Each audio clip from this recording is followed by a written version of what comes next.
अरे आज तो मैं लेट सो के उठी थी और इनका टिफिन बनाना भूल गई। इतने में तो इन्होंने पूरे घर में हंगामा मचा के रख दिया कि मैं लेट हो गया लेट हो गया। अरे ये तो कंचन है ना? हाँ है तो कंचन ही, पर काफी दिनों बाद नजर आई। ऐसे कहाँ चली गई थी? अरे तुम्हें पता नहीं, इनकी पूरी फैमिली तो माता वैष्णो देवी के दर्शन के लिए गई हुई थी। अच्छा, नमस्ते। नमस्ते जी नमस्ते। आओ कंचन बैठो। और सुनाओ, कैसी हो, क्या हालचाल है? अच्छी हूँ, कृपा है माता रानी की। और मैं तो ये कहूँगी, ऐसी मेहर माता रानी सब पर करे। अच्छा, ऐसा क्या कर दिया आपकी माता रानी ने? और आप माता की ही इतनी पूजा क्यों करते हो? आपके धर्म में तो 33 करोड़ देव देवता बताते हैं। रिहाना जी, मैं शेरा वाली माता की पूजा इसलिए करती हूँ क्योंकि उनकी कृपा से आज हमारे पास किसी प्रकार की कोई कमी नहीं है। इसीलिए तो मैं कई बार माता वैष्णो देवी के दर्शन भी करके आई हूँ, ताकि उनकी कृपा हमारे ऊपर ऐसी बनी रहे। और हाँ, आपको पता है, मैं कथा, कीर्तन और जगराते भी करती हूँ, जिससे भाई मुझे तो पूरा विश्वास है कि मैं स्वर्ग में पक्का जाऊंगी। तो फिर आप ही बता दो, मैं शेरा वाली माता को कैसे छोड़ सकती हूँ? सुनो बहन, हम तो काली माता की पूजा करते हैं और बलि देते हैं और सिर्फ उन्हीं की आरती करते हैं, जिससे मेरी माता मुझे मन चाहा फल देती है। और सच मानो, मेरी किस्मत तो जैसे सोई पड़ी थी, जो माँ काली ने ही आके जगाई। मैं तो यही कहूँगी बहन कि ऐसी देवी और कोई नहीं। लेकिन बहन, आप तो बकरे की गर्दन एकदम झटके से काट देते हो, जिससे उसकी रूह दोजक, जिसे आप नर्क कहते हो, वहाँ चली जाती है और उसे खाने वाले को भी पाप लगता है। हम भी तो बकरीद मनाते हैं, लेकिन पहले कुरान शरीफ का पढ़ते हैं, फिर बकरे को हलाल करते हैं, जिससे हमें कोई पाप भी नहीं लगता। बकरे की रूह भी जन्नत में जाती है। अरे दीदी, आप आपस में बेमतलब में क्यों खींचातानी कर रही हो?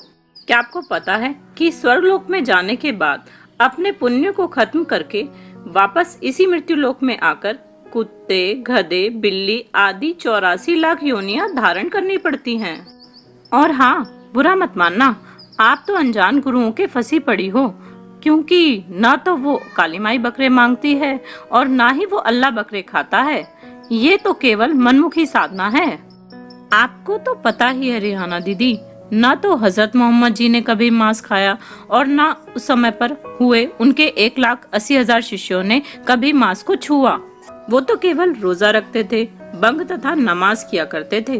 उन्होंने कभी भी बकरे, मुर्गे आदि पर कर्द नहीं चलाया। और हाँ किरण दीदी, यदि आपकी भक्ति साधना ठीक है, तो क्या किसी वेद शास्त्र में इस बात का प्रमाण है कि काली माता पर बकरे चढ़ाओ?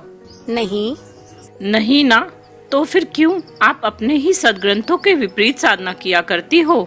ऐसा करने वालों के लिए गीता जी के अध्याय 16 के श्लोक 23 और 24 में कहा गया है कि जो साधक शास्त्र विधि को त्याग कर मनमाना आचरण करते हैं, उनको ना तो सुख मिलता, ना ही कोई सिद्धि प्राप्त होती और ना ही मोक्ष मिलता। मतलब कि इनसे आपको कोई भी लाभ नहीं मिलेगा। अरे सुनीता बहन, आप तो बहुत बात बनाते हो और अपने ही गुरु ज्ञान को उत्तम सिद्ध करने में लग रहे हो। अरे नहीं नहीं दीदी, ऐसी कोई बात नहीं है। जो सच्चाई है मैं तो वही कह रही हूँ। अच्छा, तो मैं एकादशी का व्रत करती हूँ, राम और कृष्ण का नाम जाप करती हूँ, जिन्होंने रावण और कंस जैसों को मार गिराया। तो क्यों ना आप भी उन्हीं का गुणगान किया करो। बुरा मत मानना, आप जी को शायद पता नहीं कि श्री कृष्ण और श्री राम जी तो द्वापर और त्रेता युग में आए थे। यदि उनके नाम जाप करने से मोक्ष प्राप्त होता, तो उससे पहले जो सतयुग आया था, उसमें भला किसका नाम जाप किया करते थे? क्योंकि उस समय तो श्री कृष्ण और श्री राम जी भी नहीं थे। हाँ बहन, ये तो आपने बिल्कुल ठीक कहा। ऐसा तो हमने कभी सोचा ही नहीं था। हाँ दीदी, तभी तो मैं आपको कहती हूँ कि शिव जी जिसका ध्यान लगाते हैं, उसकी पूजा किया करो। ब्रह्मा, विष्णु, महेश और माता प्रकृति, इन चारों से ऊपर ज्योति निरंजन है, जिसे हम काल भी कहते हैं। आप सब इन्हीं की भक्ति साधना में लगे पड़े हो, जिसके कारण आप जन्म मरण के चक्र में ही फंसे रहेंगे और पार भी नहीं हो सकते। अच्छा, तो सुनीता दीदी, फिर आप ही बताओ, हम किसकी भक्ति करें? क्या इनसे ऊपर भी कोई भगवान है? हाँ दीदी, इन पांचों से ऊपर भी एक भगवान है जो सही मायने में पूर्ण परमात्मा है। जैसा कि हम सभी को बोलते हैं, सबका मालिक एक है, तो वो यही परमात्मा है जिनका नाम कबीर है। कबीर? हाँ कबीर। और ये सिर्फ मैं ही नहीं कह रही, सभी धर्मों के धर्म ग्रंथ भी यही प्रमाणित करते हैं। जैसे प्रमाण के लिए ऋग्वेद मंडल नंबर 9 सूक्त 96 के मंत्र 17 में, गुरु ग्रंथ साहिब के पृष्ठ संख्या 721 पर और पवित्र कुरान शरीफ सूरत फुरकानी 25 की आयत 52 से 59 में भी उस कबीर अल्लाह का ही गुणगान किया गया है। सुनीता दीदी, आपको इन सदग्रंथों का इतनी गहराई से ज्ञान कैसे हुआ? हाँ दीदी, बताओ ना। हाँ बताती हूँ। मैं भी पहले इन्हीं देवी देवताओं की पूजा किया करती थी। सभी तीर्थों पर मैं और मेरे पति साथ जाते थे, सभी व्रत भी किया करती थी। लेकिन इतना करते करते भी मेरे घर में सुख शांति नाम की कोई चीज नहीं थी, जिसके कारण मैं अनेक धर्म गुरुओं के पास भी गई, मगर उनसे भी कोई लाभ ना होता। तो वो यही कहते थे कि ये तो आपके प्रारब्ध के कर्म हैं जो आपको भोगने ही पड़ेंगे। उसके बाद तो आपको पता ही है, मेरे पति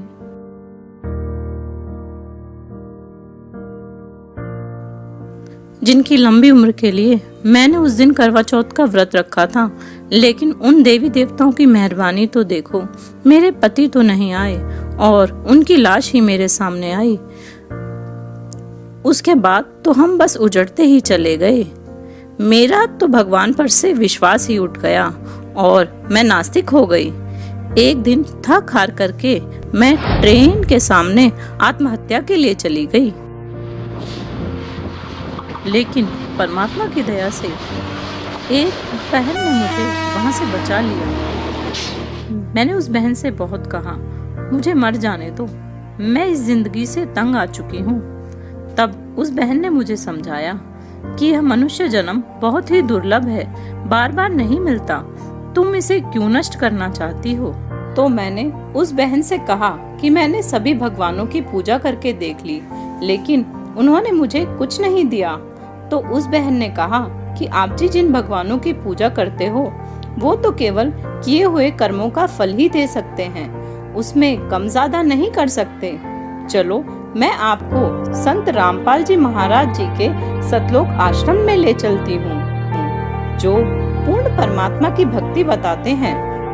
इतना सुनकर मेरे अंदर जीने की उमंग सी जाग उठी और वो बहन मुझे संत रामपाल जी महाराज जी के सतलोक आश्रम में ले गई और वहाँ मैंने उनके द्वारा दिए जा रहे वेद शास्त्रों से प्रमाणित ज्ञान को सुना और देखा, जिसमें वो प्रमाण दे देकर बता रहे थे। अब परमात्मा आगे बता रहे हैं, गीता अध्याय नंबर 15 के श्लोक नंबर 16 और 17 में जो 3 पुरुष बताए, सरपुरुष, अक्षर पुरुष, ये 16वें श्लोक में बता दिया। 17वें में उत्तम पुरुष है तो अन्य परमात्मा इति उदाहरत है, यह लोक धर्म अविश्य विवर्ती अवैश्वर है। अब गीता अध्याय नंबर 15 के श्लोक नंबर 1 से इसका लिंक है, ऊपर को जड़ और नीचे को तीनों गुण रूपी शाखा वाला, ये उल्टा लटका हुआ संसार रूपी वृक्ष है, जिसकी ऊपर को जड़ है वो तो पूर्ण परमात्मा है और नीचे को तीनों दुगुण रजगुण ब्रह्मा सदगुण विष्णु तमगुण शिव जी रूपी शाखा है। तो परमात्मा ने स्वयं आकर बताया था कि अक्षर पुरुष एक पेड़ है, सरपुरुष यानी ज्योत निरंजन वा की डार और तीनों देवा शाखा है, ये पात्र रूप संसार। अब ये दास बता रहा है कि जो जड़ है वो परम अक्षर ब्रह्म है। गीता अध्याय नंबर 8 के श्लोक नंबर 3 वाला वो परम अक्षर ब्रह्म है, वो परम अक्षर पुरुष कहो, परम अक्षर ब्रह्म कहो। और गीता अध्याय नंबर 15 के श्लोक नंबर अब 17 पर आते हैं, उत्तम पुरुष है तो अन्य परमात्मा इति उदाहरत है, यह लोक धर्म अविश्य विवर्ती अवैश्वर है। उत्तम पुरुष, पुरुषोत्तम यानी श्रेष्ठ भगवान, जिसको परमात्मा कह सकते हैं, कहा जाता है, जो वास्तव में अविनाशी है, जो सबका धारण पोषण करता है, सबके तीनों लोकों में प्रवेश करके सबका धारण पोषण करता है, वो अविनाशी परमात्मा है। वो परम अक्षर ब्रह्म है, वो संसार रूपी वृक्ष की जड़ है, जिससे सबकी परवरिश होती है। पूरे वृक्ष की परवरिश जड़ से होती है, मूल से होती है। तो वो परम अक्षर ब्रह्म जो है वो जड़ है पूरे संसार की, वो परम अक्षर ब्रह्म है।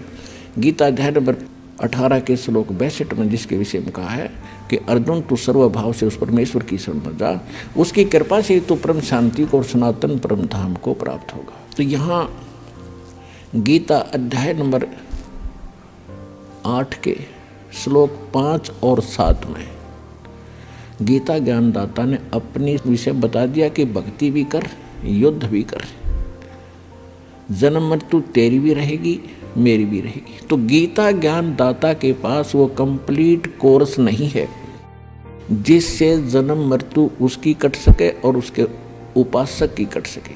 स्पष्ट कर दिया। अब वो कहता है कि उसके लिए तत्वदर्शी संतों ने खोज ले। तो इस विषय में आज तत्वदर्शी संत ये रामपाल दास है, जिला हिसार, हरियाणा। अब किसी का भ्रम ना रहना चाहिए। देखो, एक 1000 का नोट है, उस पर लिखा है कि मैं धारक को 1000 रुपये देने का वायदा करता हूँ। दास पे लिखा नहीं है, दास बोल सकता है कि मैं उपासक को सर्व सुख और पूरा कंप्लीट मोक्ष देने का वायदा करता हूँ जब नियम में रहोगे। तो पुण्यात्माओं, बिना बताए पता कैसे चले? स्वयं परमात्मा थे 120 वर्ष रह के चले गए। हम लाल की पहचान करना जानते नहीं, इस कारण से मार खाते रहे।